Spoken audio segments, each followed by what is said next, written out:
Hello happy crocheters, this is Lindsay from windingroadcrochet.com, and today I'm going to show you how to make these beautifully textured wrist warmers. These are the wrist warmers we will be making. They fit really nicely. They do have about a 2-inch thumb hole, which is adjustable, and they are designed to match my fall vibes ear warmer and scarf. So if you've been enjoying those patterns, this is another pattern to go along with those. So for this pattern, we are going to need a size H 5mm crochet hook, yarn needle, and scissors. And then I am using the Red Heart with Love yarn. It is a medium worsted weight yarn. I am showing you a skein in the color white, but the color I actually use is called Stone. Sadly, I have not seen this color in stores recently, so I apologize for that. To get started, we're going to make a slip knot and insert our hook, and we will chain 32 for the adult size. If you feel like you need to adjust the circumference of this wrist warmer, feel free to add in multiples of 3 to your starting chain. So we're doing 32. You could do 35 or 38 as an example. Once you've completed your chain, we are going to do a yarn over slip stitch in the second chain from the hook. I am working into the back bumps of the chain, but that is completely up to you. To do this stitch, you're going to yarn over, insert your hook into the chain, yarn over, and pull that loop through the chain, and pull your first loop through your second and your third loop on your hook.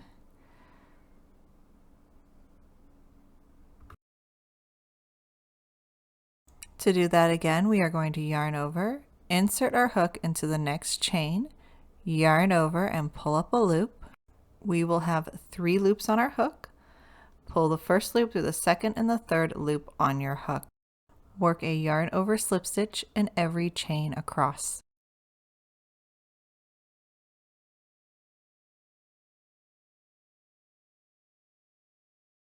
Once you reach the end of the row, we are going to take our piece, make it into a circle, making sure not to twist that row 1, and we are going to slip stitch to the first stitch. Don't worry about the bottom of this row. We will join that when we weave in our ends later.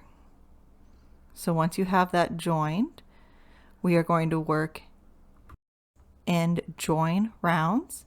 We are going to chain 1 and turn our work. Now for this row, we are going to skip that slip stitch. That first, what looks like a stitch, is actually the slip stitch. Working into the first real stitch, we are going to do a yarn over slip stitch in the back loop only. We are going to yarn over, and normally you would insert your hook into the stitch like this under the first 2 loops, but this time we are going to go in between the top of the stitch and out the back to be only under 1 loop, to be working in the back loop only. And that is your yarn over slip stitch in the back loop only. You're going to work a yarn over slip stitch in the back loop only of every stitch across.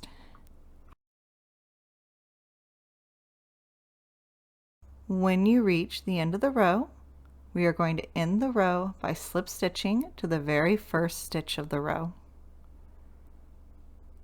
You are going to repeat row 2 until you have a total of 7 rows. So chain 1 and turn, and work a yarn over slip stitch in every stitch across. Just remember to skip that slip stitch and only work into the actual yarn over slip stitches of the previous row. Otherwise, you will be increasing the width of your wrist warmer. So here I am at the end of row 7. I'm just going to join my row with a slip stitch. And now we're ready to begin row 8, which is going to be our textured stitch.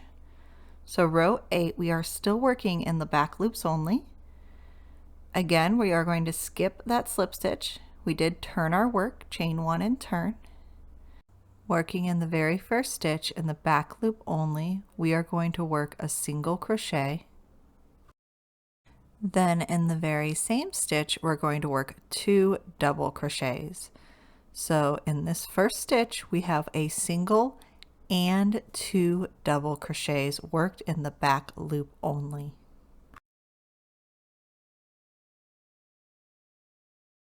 Once those are completed, you will skip 2 stitches and repeat the process.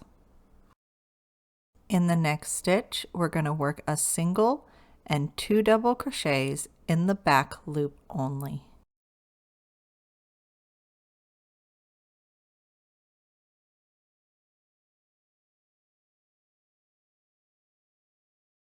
Here's our second double crochet, and then follow that with 2 skipped stitches. Repeat this all the way around until you have only 1 stitch remaining after you skip 2 stitches.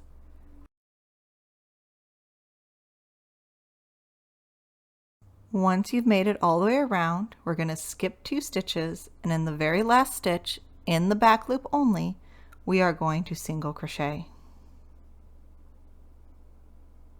Then we will slip stitch to the very first stitch of the row, which in this case would be a single crochet is our first stitch. Now we're ready to start row 9 or round 9. To do this, we are going to chain 1 and turn our work.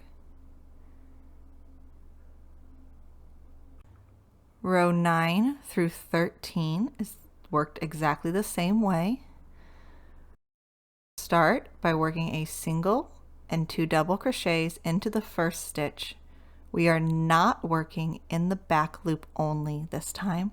We are working into the stitch as normal. So you work a single and 2 double crochets into the first stitch, which is a single crochet from the previous row. We're going to skip 2 stitches and then repeat into the next single crochet. We're going to work a single crochet and 2 double crochets.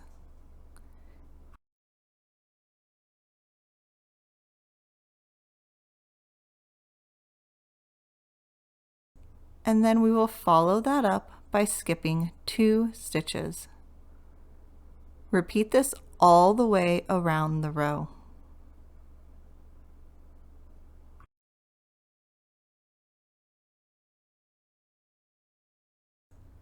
So I've just worked my last repeat.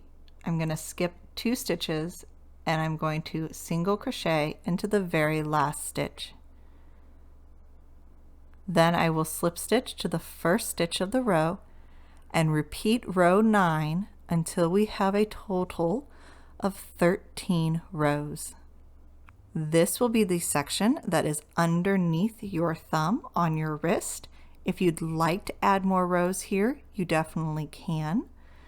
To do that, you just continue working row 9 until you reach the point in which you want your thumb hole to start.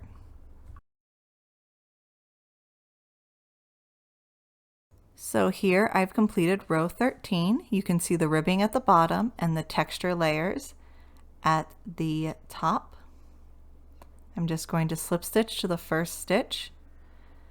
And now to work the next few rows, they are identical to the rows we've just been working with one tiny difference. We're going to chain 1 and turn.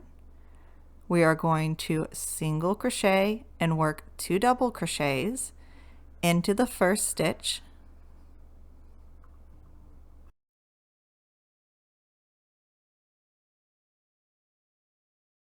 We are going to skip 2 stitches and repeat. So in the next stitch, we're going to work a single and 2 double crochets.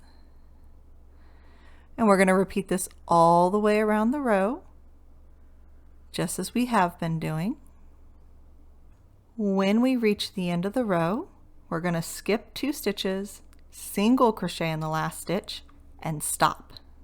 In order to create a thumb hole, the only thing we're going to do is simply not work a slip stitch or do not join at the end of the row.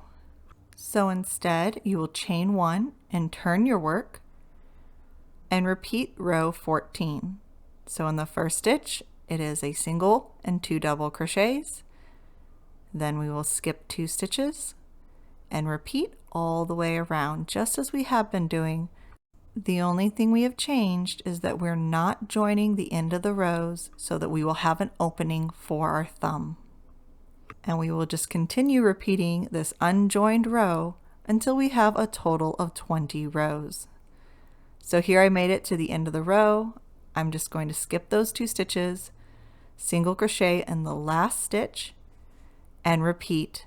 You can see how we are starting to have a little V where we're going to have an opening for our thumb.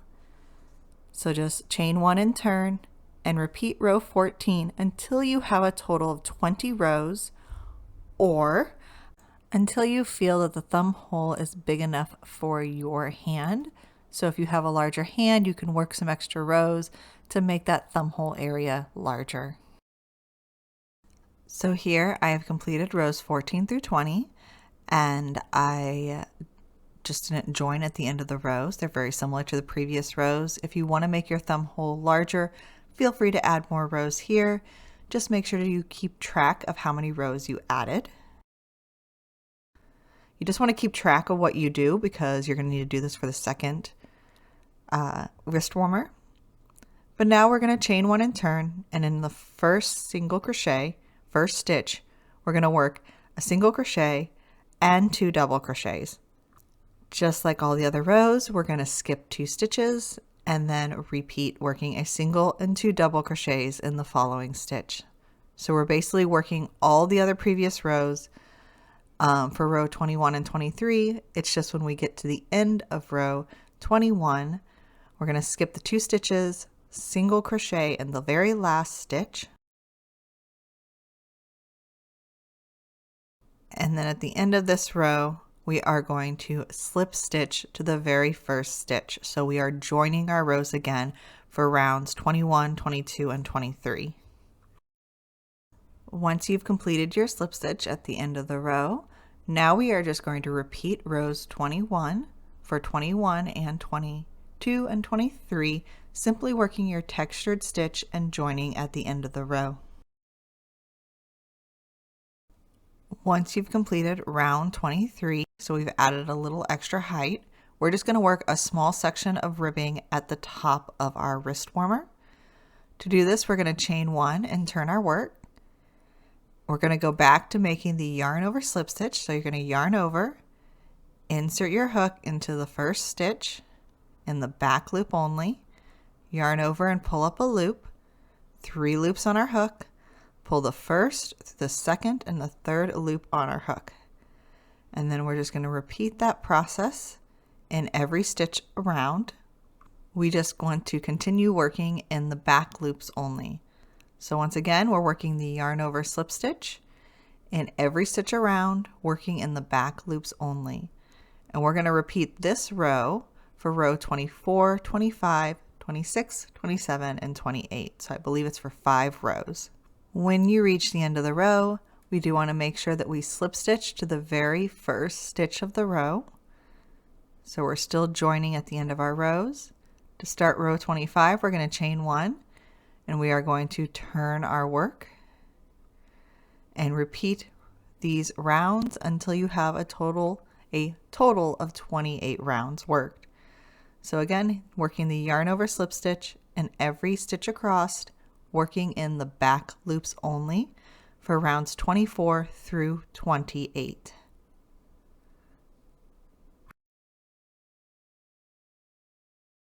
So here I have finished round 28. I'm just going to slip stitch to the very first stitch of the row. And then the wrist warmer is done. You'll just want to make a second one exactly the same as the first. So if you adjusted any areas, you're going to need to add or subtract rows as you adjusted them. So I'm just fastening off here, and I just have 2 rows to weave in. So I just threaded my yarn end onto my yarn needle. I'm just going to bring that down, and then my rule of thumb is to weave your yarn in back and forth under some stitches at least 3 times, just in case this is something you plan to wash in the washing machine. That will prevent it from coming out. So I'm just going to clip the yarn, and then I'm going to weave in the yarn in at the bottom. When I weave in the yarn in at the bottom, I am first going to close up the very bottom of our starting chain because we had left that open. So I'm going to make 2 little stitches just to bring that together, and then I will weave in my ends.